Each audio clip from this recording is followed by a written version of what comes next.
Welcome to the trigonometry section. Before covering this section, you should have at the very least covered the entire polynomial section as well as the function section, because concepts from the two topics will be used extensively throughout the videos for this section. That being said, here's the topics to be covered. First, we'll look at the fundamentals involved in trigonometry. So I usually would have titled this section as revision, but I think there's a lot of fundamental ideas related to trigonometry that you need to have a pretty good and solid understanding of before you can go ahead with covering any new material. So while I will certainly revise all the key concepts, I will try to set a pretty solid foundation for you so we can go through the new material with confidence. And once we've covered the fundamentals, we'll look at new material, the first of which is compound angles.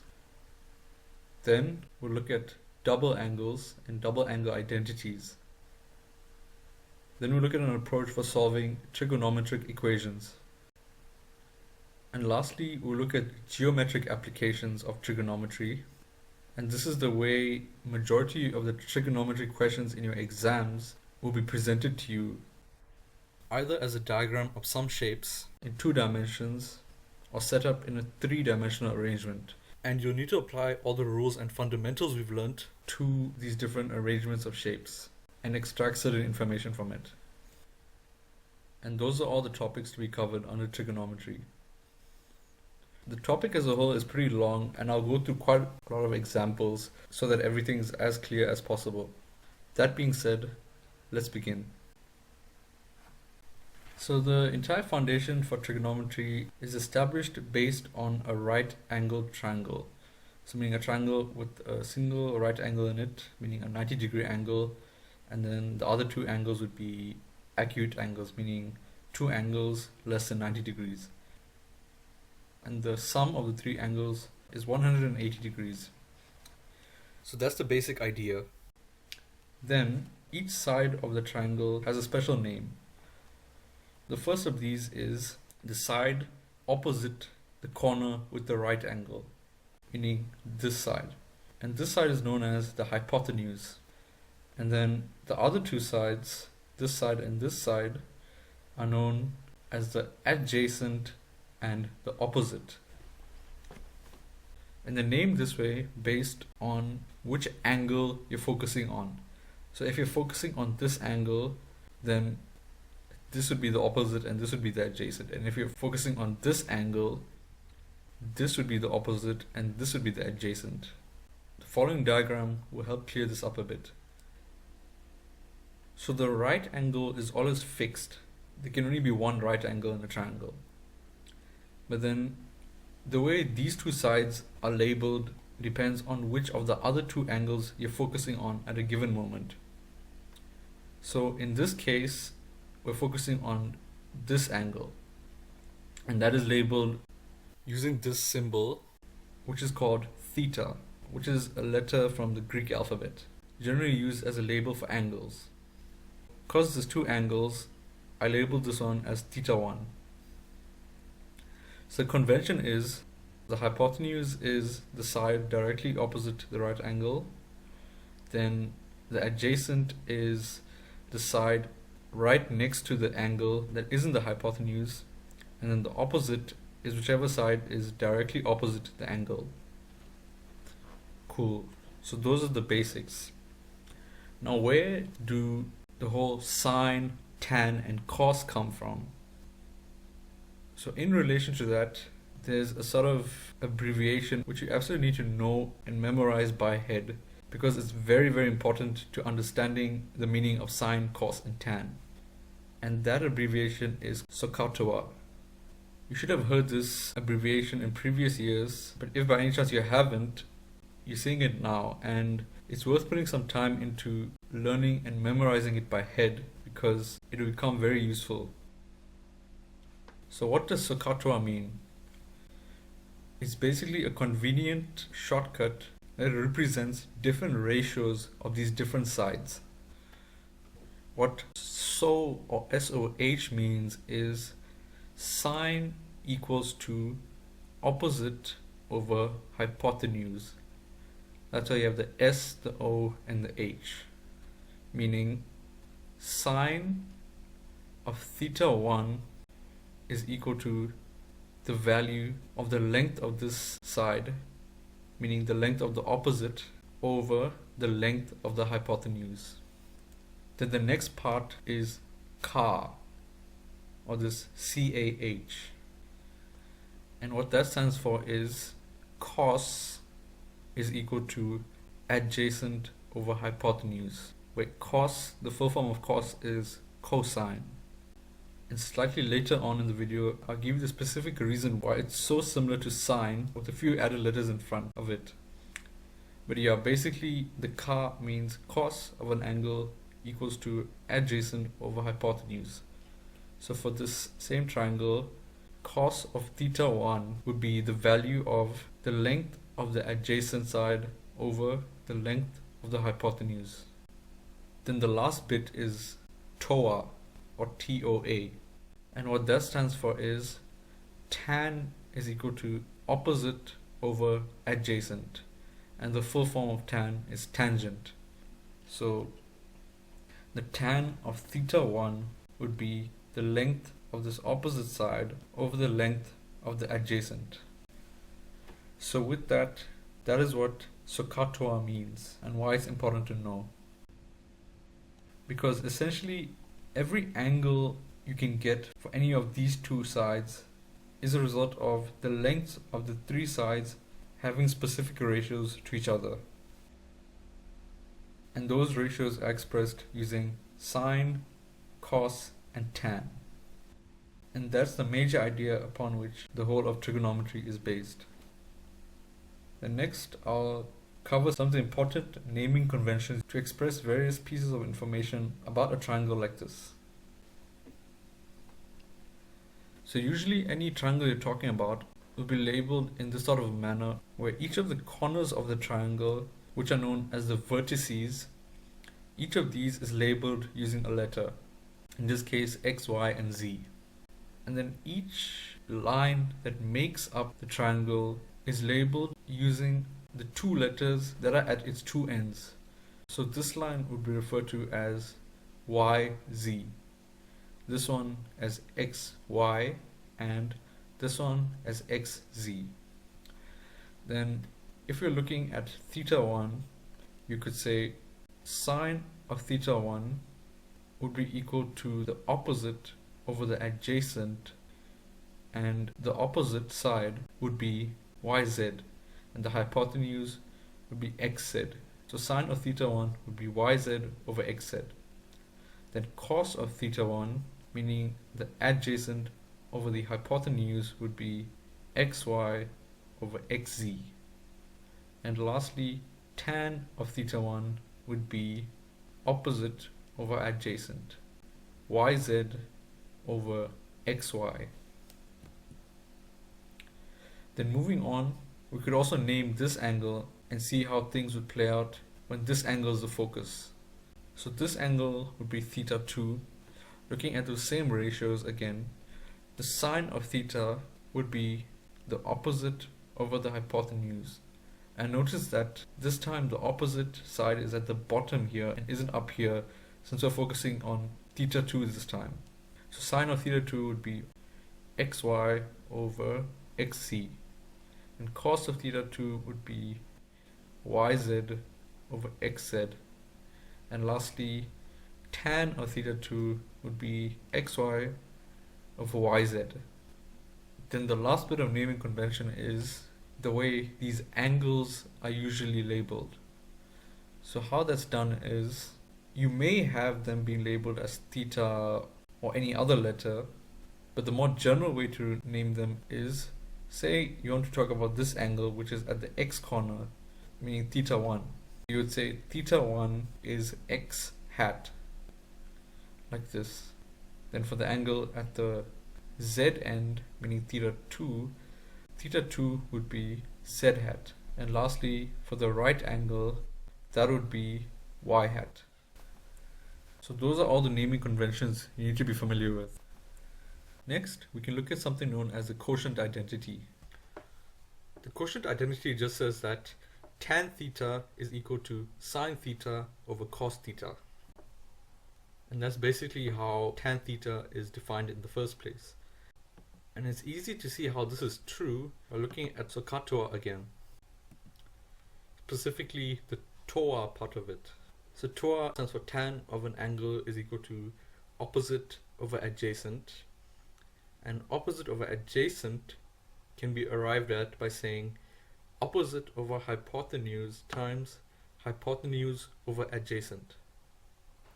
And if you switch the two around in the second fraction, you get opposite over hypotenuse divided by adjacent over hypotenuse, like this. And what is opposite over hypotenuse? That's sine theta from the SO part. And adjacent over hypotenuse is cos of theta from the CA part. Therefore, tan of theta is the same as sine of theta over cos of theta. Then another identity that you need to know about is the square identity. The square identity says that sine squared of theta plus cos squared of theta is equal to 1. And this conclusion is arrived at using the Pythagoras theorem, which you should have seen in previous years, which says that for a right-angled triangle with sides A and B and hypotenuse C, the sum A squared plus B squared is equal to C, or the hypotenuse squared. And how we get the square identity from this is, if we're to name this angle theta, then sine of theta would be opposite over hypotenuse, so B over C, and cos theta would be adjacent over hypotenuse, so A over C. Then if you're to square the two of these and add them up together, meaning sine squared theta plus cos squared theta, you'd get B squared over C squared plus A squared over C squared, giving you B squared plus A squared. And from Pythagoras' theorem, we know that A squared plus B squared is equal to C squared. Therefore, we can replace this numerator term with C squared. And since the numerator and the denominator are the same, this can cancel off and be simplified to 1. And that proves that sine squared theta plus cos squared theta is equal to 1. And that's the square identity. So all of the stuff I covered so far, you should already know this stuff by head.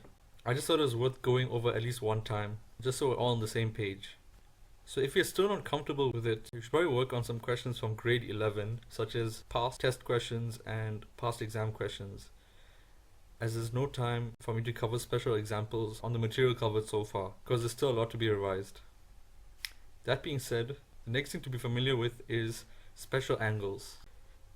The special angles are particular angles that will always produce sine, cos, and tan ratios of convenient values that you need to keep in mind. The first two of these are the angles 30 and 60 degrees. And how you know what ratios these produce is by memorizing the following triangle.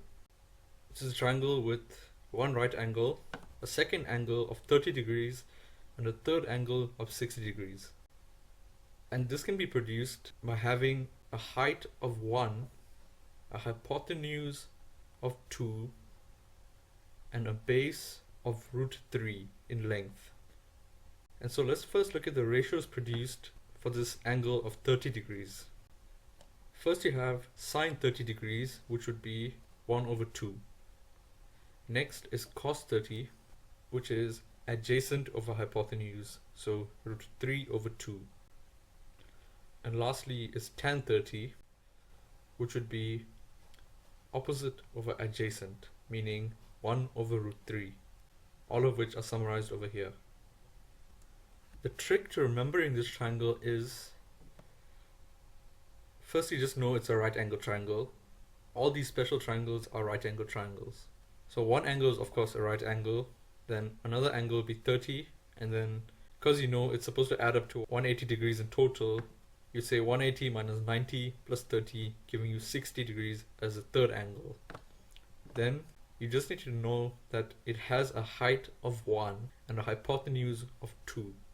Then you don't need to know this root 3 by head. You can just calculate it on the spot using Pythagoras' theorem, giving you root 3. Next we can look at the ratios produced for this angle of 60 degrees. First is sine 60, which would be opposite of a hypotenuse, so root 3 over 2, then cos 60, which would be 1 over 2, and lastly tan 60, which is opposite over adjacent, so root 3 over 1. And then just as an extra point, while you're revising this, you can see the quotient rule in action, where tan 30 is equal to sine of 30 over cos of 30. So you end up with the 1 from the sine and the root 3 from the cos as a denominator. And similarly for the 60-degree ratios, you would have root 3 over 2 over 1 over 2, leaving you with root 3 over 1, which just gives root 3, which is the value for tan 60. Then the last special angle you need to plot. Then the last special angle is 45 degrees. I'd say this one is easy to remember in comparison to the 30 and 60 degree one, because it's basically just a right angle triangle where the length of the base is the same as the length of the top side, which is why the leftover 90 degrees splits equally, giving 45 degrees at both the bottom and the top. And you just need to keep in mind that these two are the same length. And when you do the ratios, you always get the same values, regardless of the actual value over here. So you can even make this 2 and 2, or 6 and 6. And then when you calculate the hypotenuse, it'll adjust accordingly.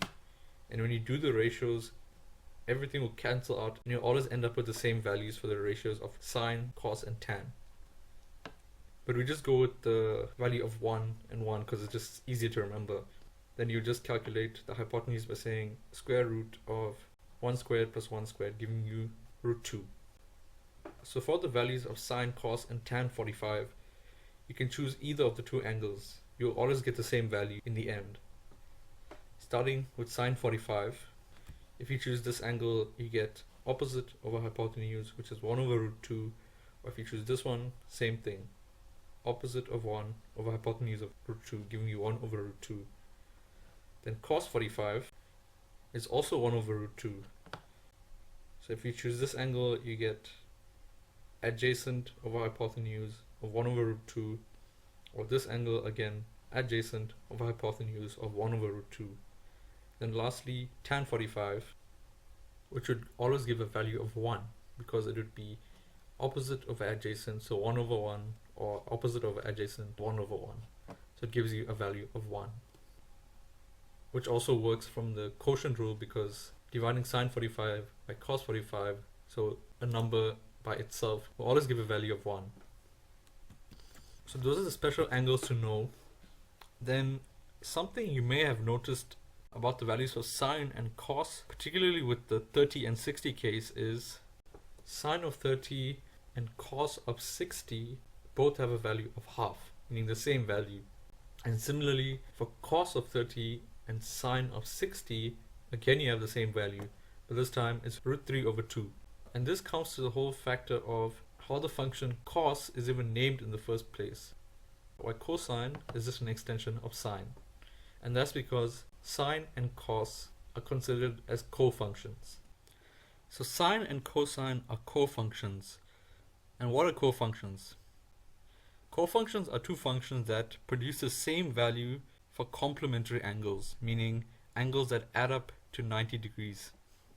So say you have two positive angles A and B, and these add up to 90 degrees.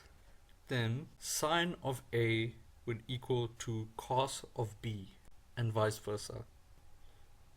And a simpler way of saying this is sine of A is equal to cos of 90 minus A, or B in other words. And we can use some of the special angles we just looked at to demonstrate this. For example, if you took A as 30 degrees, then sine of 30 would be equal to cos of 90 minus 30, meaning cos of 60 degrees, which is a value of half. And on the same token, sine of 60 would be equal to cos of 90 minus 60, meaning cos of 30, which is just root 3 over 2. And lastly, we can look at 45 degrees. So sine of 45 is equal to cos of 90 minus 45, which is just cos of 45. and this would equal to 1 over root 2. And that is how cofunctions work, and explains why cosine is named the way it is. It's a cofunction of sine. Hope that helps. Next thing to revise is negative angles.